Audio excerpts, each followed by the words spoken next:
Alright, what's going on YouTube? So today I will be doing an install video for the Graves rear sets, and I'm going to be showing you exactly what you need to do, what tools are required. I'll go over that in just a second. There's no other videos regarding the installs online, so I'm going to show you exactly how to do it.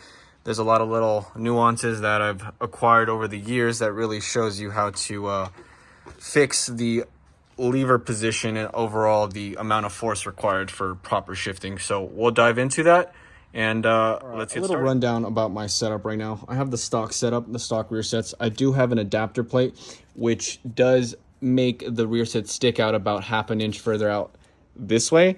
So I ran these at the track, no problems. The only issues that I got were regarding the upshifts and downshifts. Sometimes I would downshift going up, and it just wouldn't actuate. So that all has to do with the leverage at hand, and also the angle of the lever, and also how much slack you're using out of these screws on the stock quick shifter. So obviously I've upgraded to the best in the game, Graves, hands down. So I will be showing you exactly what tools you need. As stated, let's go over the tools you'll need. I use this bad boy to take things off a lot quicker. You're going to need a 6mm Allen head, as well as a smaller one. In my case, because I have the adapters, which the smaller one goes in there, so you might not need this for the stock ones, but anyways, here it is. You will be required to have two 10mm wrenches. 10mm are to adjust the expansion right here, basically to modulate and figure out exactly how much distance or space you need for the shifter. So two of these, and then you need another one. This helps me take off the shifter right here, a self-ratcheting wrench. That way you don't have to go back and forth or with the socket, so you just use this bad boy. These are a lifesaver. Definitely get one of these. An extension. I just like to have an extension to clear out anything so I don't smack my hands or damage any of the paint on the rear sets. Extension. Then you need two ratchets. You can use the smallest one. You don't need this one. I usually just use the 3/8 right here. You don't need a 1/2 inch, but 3/8 is the best, my opinion. Crucial, Loctite. I use blue. Crucial. You do not ever want to install any rear set parts without Loctite. The rear sets literally contribute to, I want to say, 60% of the vibration. So all the vibration comes into your foot, thus, maybe possibly backing out one of these bolts. And that's the last thing you want to have on a track, is one of your bolts fall off and causing you to slip your foot off or miss shift, causing you to crash. So Loctite is your best friend. A knife, just in case. And obviously a 10mm. We don't need this, but I always have it around because sometimes you just need one. I don't think so, but still. Let's get started. All right, just wanted to showcase really quick what comes in the Graves rear set kit. You get your two rear sets, all the bolts you need. You have two adjuster bars, and these are basically for depending on what type of quick shifter you have. So I'm assuming the small one is to be used with the stock one, and the big one is to be used with the other one that Graves fosters in their build. I believe it's the FT-ECU one. Correct me if I'm wrong, but yeah, that's what they're for. Bolts, comes with an upgraded shift knuckle, amazing, and obviously the two rear sets. So let's get started. We're taking this bad boy and slapping it on. All right, as mentioned, I moved it up to the uppermost position, so let us see how we're gonna mount it. So before I do that, I'm gonna bring up my stock rear set, and I'm only looking at this. This is irrelevant, so let me zoom out real quick. Perfect. So let's see where it kind of sits. This rear set, or this footrest here, is obviously too low. That's the whole reason we're upgrading it. Typically your rear set wants to, or not wants, it has to be aligned to get that perfect feeling with your swing arm. So we're gonna have to bring it up about there with the aftermarket Graves one. So let's see exactly where we're at with the Graves rear set as it came to me from their factory. So as you can see, this footrest is down here, similar or at level with the chain in this area. So just look at this region. Now let's put the big one on, the big dog. Boom. So now this one is in line with the rear set. I'm not one of those guys that likes it in the most aggressive position. This is how many sections of basic adjustment you have. So you have the front set, which brings your rear set forward, and then the current position, which is in the middle. As you can see, 1, 2, keeps it right in the middle. And then third, if you have smaller legs or a smaller person, you might want to bring it back further back 1 and up 1. But I'm 5'9", I'm gonna keep it stock height, and then if for whatever reason it doesn't work out for me, I'll come back, remove this, and readjust everything as needed. But I like it where it's at, right in the medium most section for adjustment, so we'll keep it that way. So let's slap it on. Now the bolts provided, of course, by Graves. You're not paying $600 to reuse your old stock equipment, stock bolts.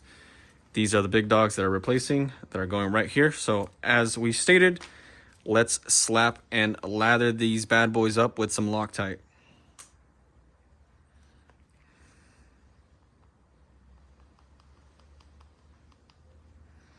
That's a good amount.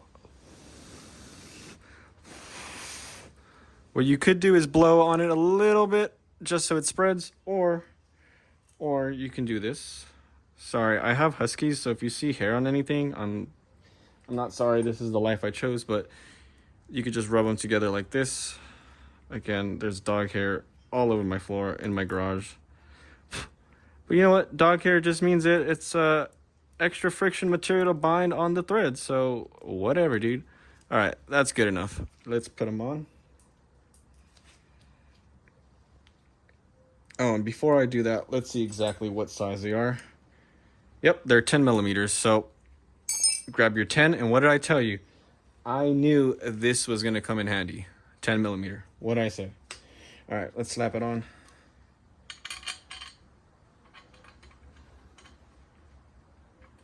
Roll it back a little bit. Let it catch.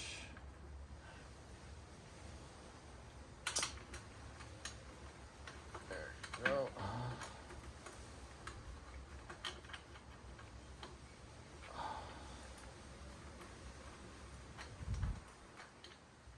All right, give me 1 second.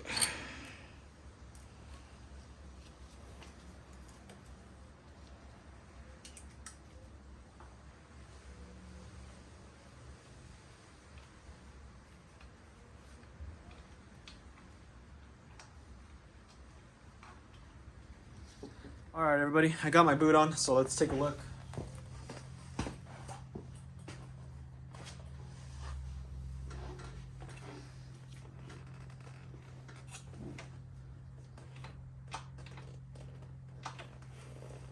Nope. I have to push too far down in order for it to downshift, and then look at this movement, unnatural. Look at that stretch required. I'm gonna get a cramp. So what needs to be done is this part has to be brought up. And let's take a look.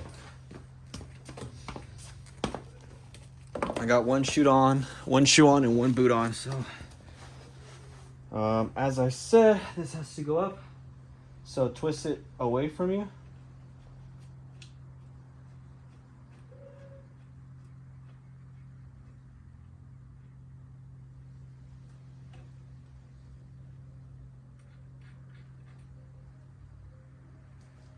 All right, let's give that a shot. It brought up maybe, I don't know, half an inch, if that.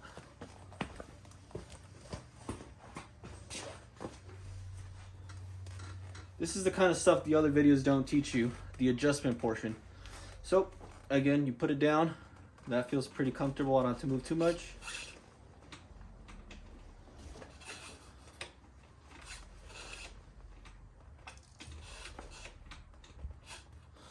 I kind of like that.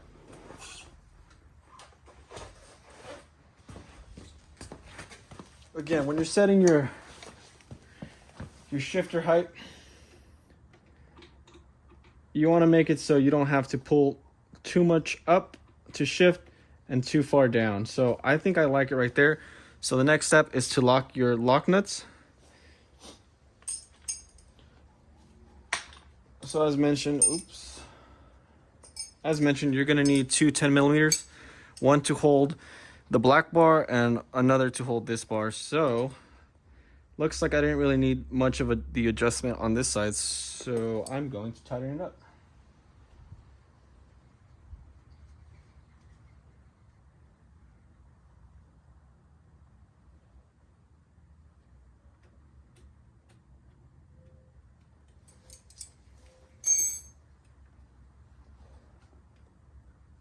Okay, that front lock nut's tight enough. Again, you want to lock it with this pretty even, so that wire's in the back. I like that, don't mind it.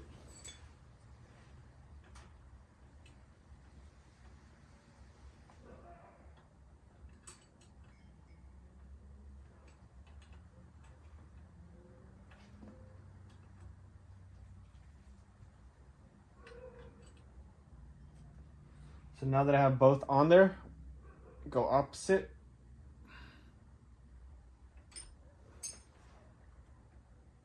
There we go, lock the front one. Now I gotta lock the rear one and we are good. So give me 1 second, I'll move out of the way and then I'll show my work.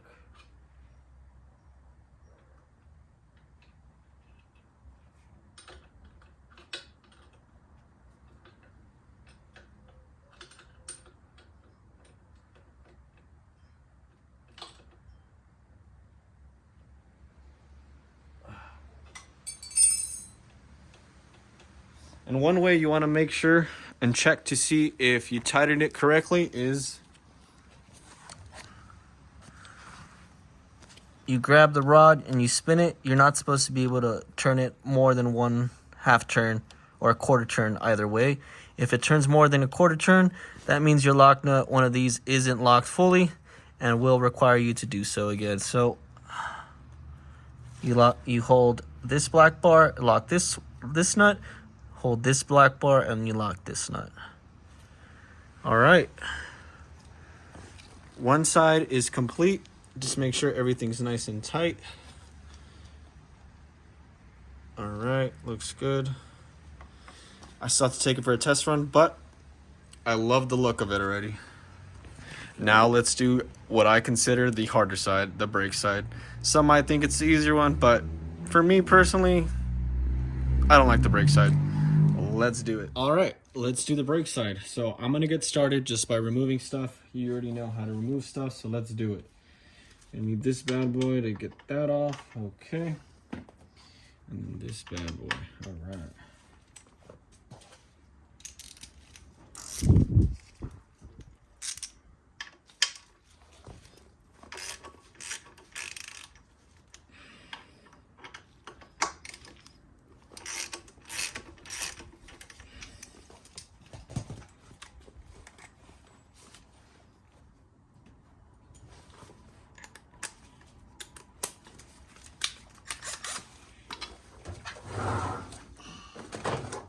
Another thing that you could use, especially for doing the brake side, is get yourself a bungee cord. If you don't have bungee cords, go to Harbor Freight, buy yourself a barrel or a fucking cylinder of these. They come in handy for doing everything, including your brake jobs and your other things. So let's attach this bad boy through here. And let's just put it right here. I'm sure there's another way to do that more efficiently, but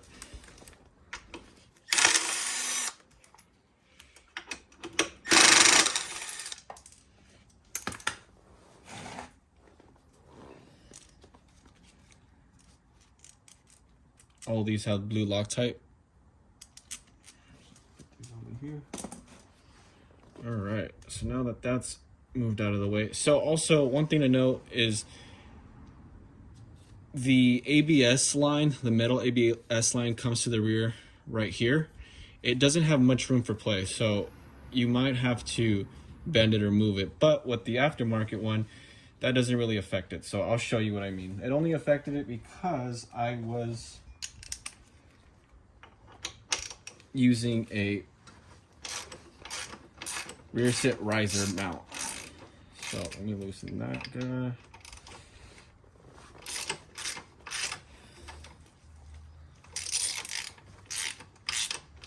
All right, let's put the big noise guy on here.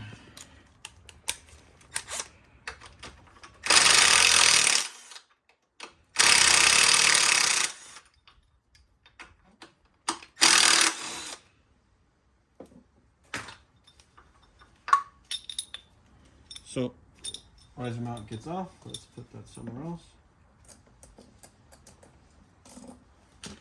Put that over there. It's hard to see, but let me actually show you before I move on to the next part. Back here, this is the metal tube or the metal ABS line. There is a bracket right back here. Hard to show you. It's right here. Hard to show, but all you want to do is pull the line out so you have some wiggle room, and then you can put the line back in after you install the rear set. But let's get to that in just a sec. So put this back on.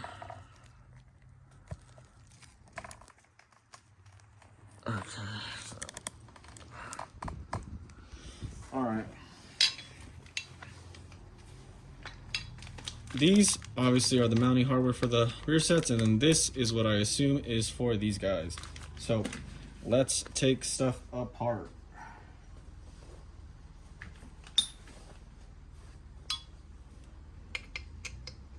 All right, so I might have messed up. Maybe I should have kept the rear sets on and then taken this off afterwards, but let's see if I can just hold it.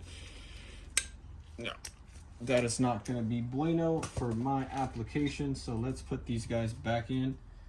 And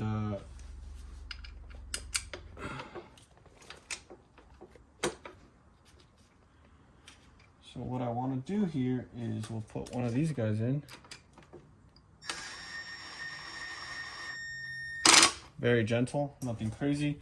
Now that should give us the required tension to... See, you definitely don't want to impact anything going into a... So that's good enough. So let's crack these guys real quick.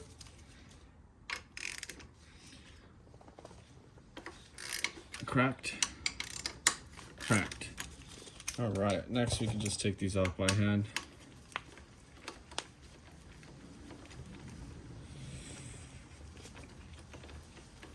These are on there pretty good too. Alright, one guy down.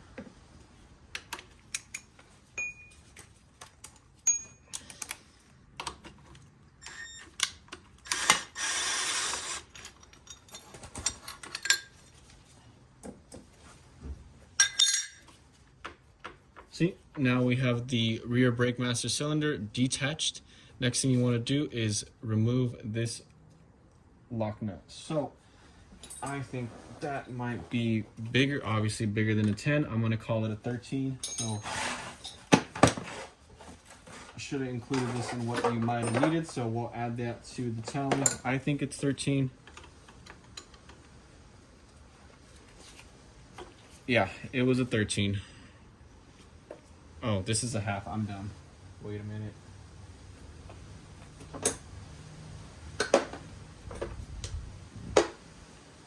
Huh.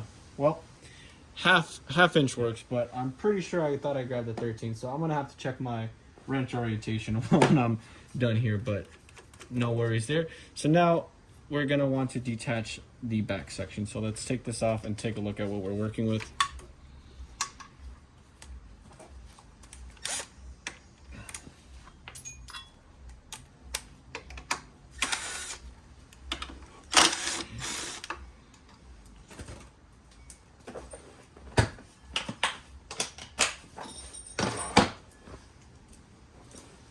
All right, so what do we got going on over here?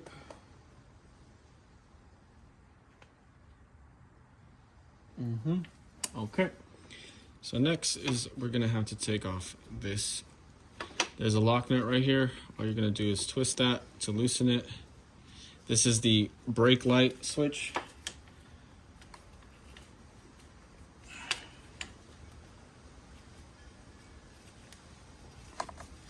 Oops, sorry about that.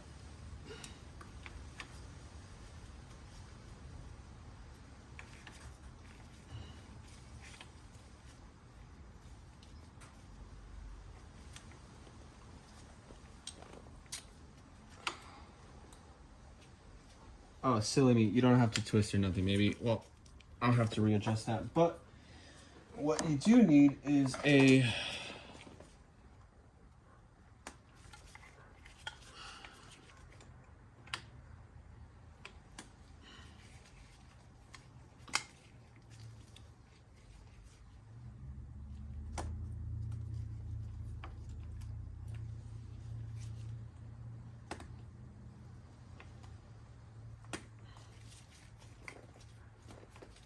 there's a tab back here. So what you need to do is this real quick.